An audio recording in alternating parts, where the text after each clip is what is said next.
The issue at hand, for me, is in two folds. There's a crime or alleged crime that has been committed by her domestic staff. I don't think we've gotten to a point in our country where we want to make heroes out of alleged criminals. They stole from her. She has every right to go through the right processes. The good thing is that we didn't hear anywhere that she used her office as minister to intimidate these people who have allegedly committed this crime. She went through due process, reported it, is in the court. So that's one aspect of it. The second aspect of it is, I don't think that we would have been having such discussions if she were a private citizen. We're having this discussion because she was holding an office, public office. She was being paid by states. So where she gets what she has in terms of her income and all that is an interest to the people whose taxes pay her, which is fair. But I don't think branding her a thief and all those unprintable words and all those descriptions will solve the issue. I think by now, all state institutions that are mandated to look into some of these issues should kick in. And in her letter, she doesn't run away from that. The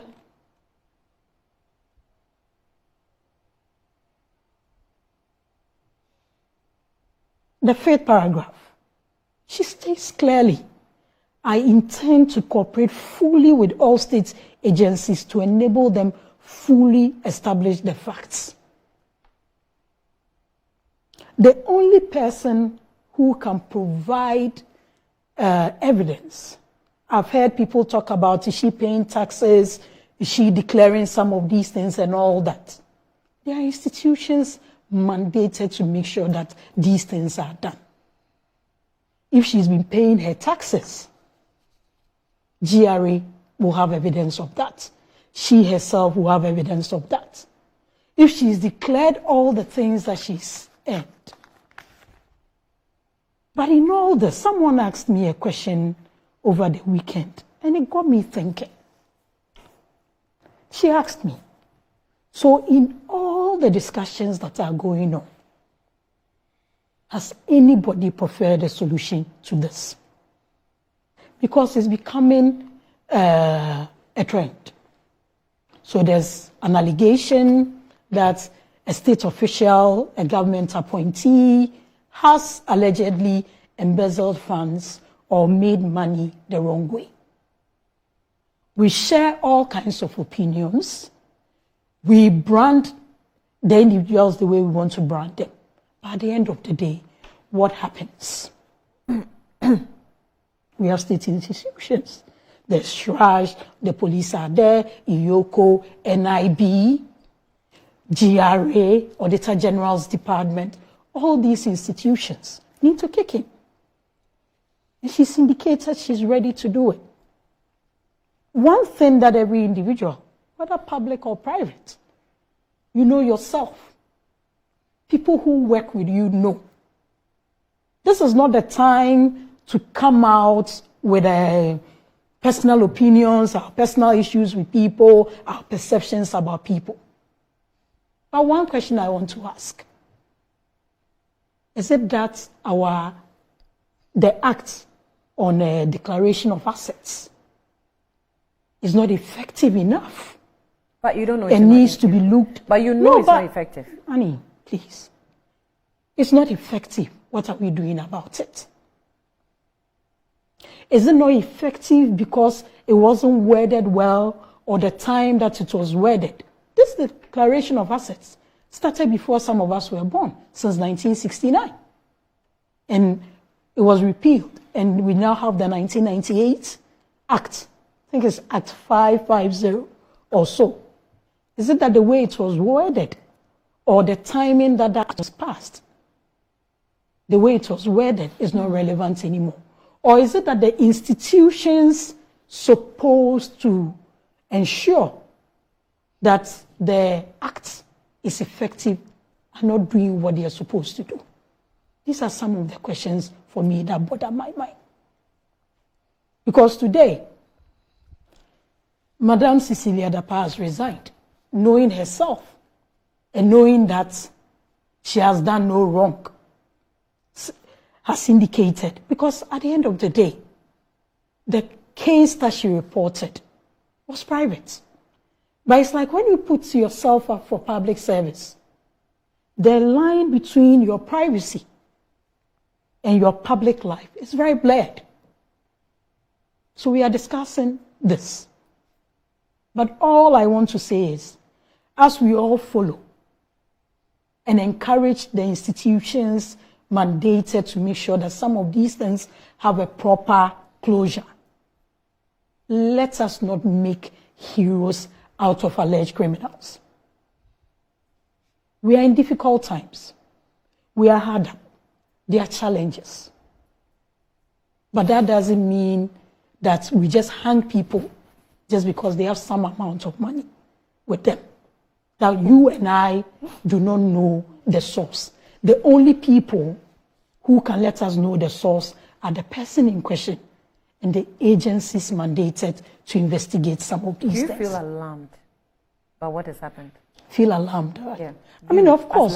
Of course. When you feel alarmed, of course. You heard the money, and I've always stated, I even wrote it on social media. Normally, I don't bring my social media discussions here, but I wrote that in the charge sheet, which I have a copy of it, it's written that they took or they stole $1 million, 300K euros, and millions of Ghana cedis. That is what was stolen, which means the actual value of money in the house, we don't know. In any serious country, her house would have been raided by now. Are we supposed to do by that? By authorities. Which authorities? Let's go there because you have an amount of money. The authorities to be doing that, right? Will be doing when? No, I said the authorities mandated to do some of these things. Why are they not doing it? Are you asking me? You are supposed to be telling me why they are not doing it. No, I'm not supposed to be telling you. By now, this is Friday. It's taking about 3 days. We're on Monday. You see, so if there is any chance she has, if there's anything she wants to hide, and I'm not saying she wants to hide anything, but should she want to hide anything? By now she's done it. And if she has to clear the money from her house, who is mandated to do these things? The people mandated to do these things also have questions to answer. To who? We're equally paying those people. To us as citizens, we're equally paying those people. You see, the point where we just make public service just about appointees is also a problem in this country. But you know that the president has the powers of about 99% of our constitution allotting into the hands of the president. Do you think that the president had ordered the police or any of the other institutions that get into her house and search the house? Honey, by now wouldn't have actually gotten something? Honey, to use your words, the president has the responsibility to all of us who voted for him to be the head of state. But to use your words in a serious country where people take their work serious, does the president have to go and order the state institutions mandated to investigate some of these things to do their work? If the state institutions are not doing it, if the president, who is very alarmed about corruption and things that stinks like corruption, yes, you move. You move. I once had an experience. I spoke with Mr. Kwesi Ahoy. I remember when they were launching their books and they gave me the opportunity to interview the family. I was in Kwesi Ahoy's house. I was shocked at the house I saw. The house looked like a tortoise. It had a tortoise shape type of thing. I was like, this is your house. I can buy. Very tiny, puny little short house be like that. I said, your house, it's not big, like it's very tiny. Then I asked him why his house is so small. He said those days, if you don't know, when they were working under the Rawlings's regime, and you put up a huge house from nowhere, he will come and bring down the building. He won't even ask you where you got the money from, and as long as the house is as he's telling you that we're in a revolution season, and you don't have to show ostentation, and yet you are putting up a huge, and you're stopping people from corrupt practices or acts that looks like corruption.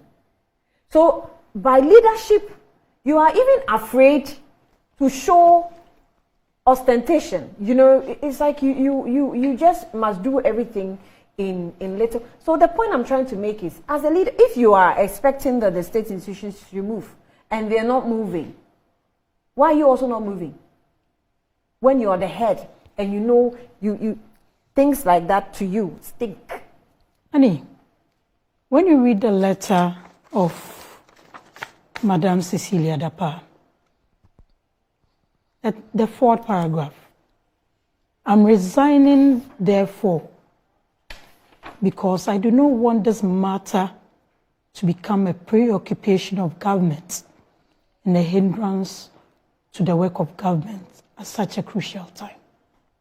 And you see, when you make it seem as if state institutions always have to wait to be asked to do what they are supposed to do, I think it doesn't help anybody. Whatever has to be investigated has to be done now. We've sat in this country where issues haven't gotten to this level, and state institutions are picking. They pick and Someone choose. just goes to say something on the air, and they're after the person. They pick and choose. So, what is it? That you have to wait for the president to come and tell you that the institution you are mandated to do it. I honestly don't know how many times I have to sit on this platform and tell people that if state institutions are not working, it's a leadership problem.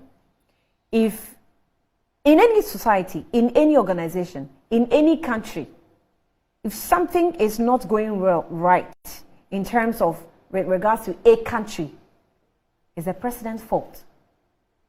That's an interesting way to look at it. And in a country where I don't think. Hold on, let me make my point. And in a country where you have a 99% of the power of appointor fixed in the hands of the executive, when your state institutions are not working, human beings are just naturally wayward, naturally. That's why when you give birth to a child, you teach the child, you train the child. They say charity begins at home. It's because you're expected to give the child a certain level of training. If the child goes out and goes and misbehave, they trace it to your home. They don't trace it to the child. They don't blame the child often. They rather trace it to the home, knowing that you are not giving good training. That's a weird way of putting it. So if state institutions are not working, look, if you see state institutions working, it means the state is working. It means the system is tough. If you don't work, something will deal with you.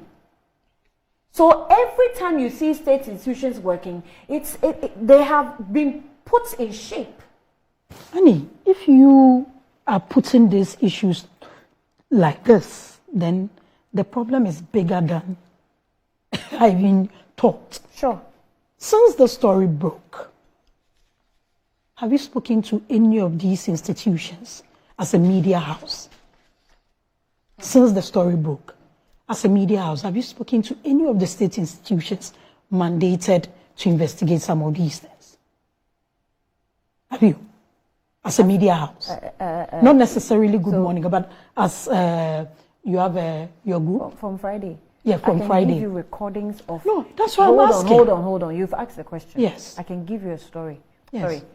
Plethora of stories and interviews that here, Metro TV, we have conducted with institutions, corruption Which ones? Oh, Lawuratu, you are not here to ask just me give me one or please, two please. that you've done. It is not the... And what did they say? It is not the job of the journalist to go and call state institutions to go and work. So don't come and ask me these questions. Annie, this is not unfair. saying go and call state. The recordings are there. We don't have the time for me to give you the videos. A lot of videos. You could have played some of those videos.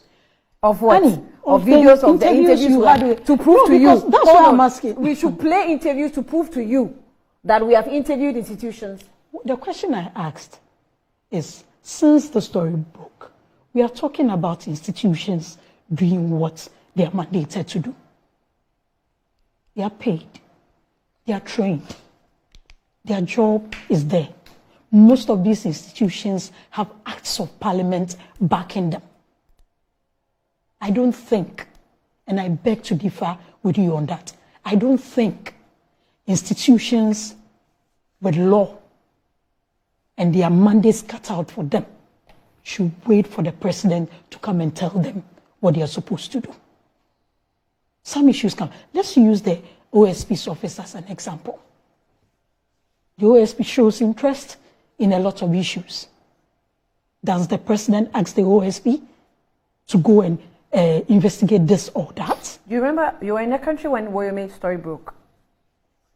Which of Woyomi's stories? The 51 million judgment debt story. You were in a country when it broke. Did you see President Mills make a statement ordering institutions to do something?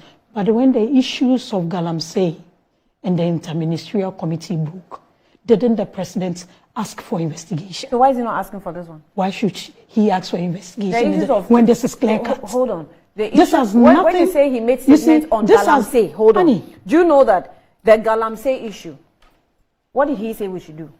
What did the president say we should do? He even first started that he's going to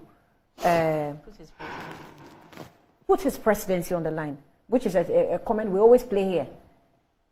That he will put his presidency on the line. You made a specific example, and I gave you a specific example. He was not holding anyone by the neck. That, oh, they said you have done this. So when investigations came, or when stories broke, when you mentioned and Conta Mining was named, what did the president say? When you mentioned, if you bring in Galamsey, I can give you a number of examples of persons that have been named in Galamsey, and the president has done nothing about it. Annie, let's put this discussion in the right context. When you mentioned the Woyomi case, what was the question you asked?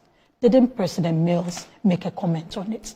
Then I gave you an example, because I was using the OSP's office as an example. And I said, the president can even ask the police and other issues when it came to the interministerial committee and all those issues. But whichever way, the point we need to establish is making public service just about government appointees and appointees that come with the government. The worst is the person staying 4 years and the person either staying the time that whoever appoints will let them stay. Public service goes beyond just the appointee. The institutions that are mandated to do this, even though most of them are appointed by the president, nobody is taken from outside their institution to head them. Nobody is expects within that area or within the institution. And it's even by promotion. They are mandate. These are people who've gone through the mill to get to the top of the institution. So if people like that have to wait for the government to, that is in no way to justify what is going on. You asked me a question. Was I alarmed? Of course. When you hear huge sums of money in the times that we find ourselves in your house as a foot soldier. If you hear huge sums of money in the times that, of course, you'll be alarmed. If you are not alarmed, then you don't understand what is going on in this country. But that doesn't necessarily mean that they were acquired wrongly. And she was keeping it in her house. No law mandates her to go and put her money in a bank. But this is where we come to the point where investigations must go on. And she has indicated that she's ready to cooperate with all state institutions. Can we let the state institutions, can we all push the state institutions? That was why I was asking you the question, if you have spoken to some of these agencies mandated to investigate some of these issues, not to draw in, not to say that journalists have to do it, but you're the fourth estate of the realm. Honey, Yeah, even within your fraternity, the accusations of people, there are people living beyond their means. There's been a lot of cry of journalists. You were here when I mentioned, when I was reading the newspaper, you were here when I mentioned that some people, it was actually, oh, this is my friend, what's his name? Edem Strem is the one who has championed the issue of galamsey. It's always gone round, the country, taking drone shots of how the landscape really looks like. And he brought up the issue of the black voter, which... Are you changing the topic? No. You are asking about journalists and their work. And I said you were here when I mentioned that when you go around and you see anything, mention them. Because sometimes the authorities see them, but they pretend they haven't seen it. So when you mention and we make noise, then they run. And always need jerk approach and pretend they are working. And that's what we've seen.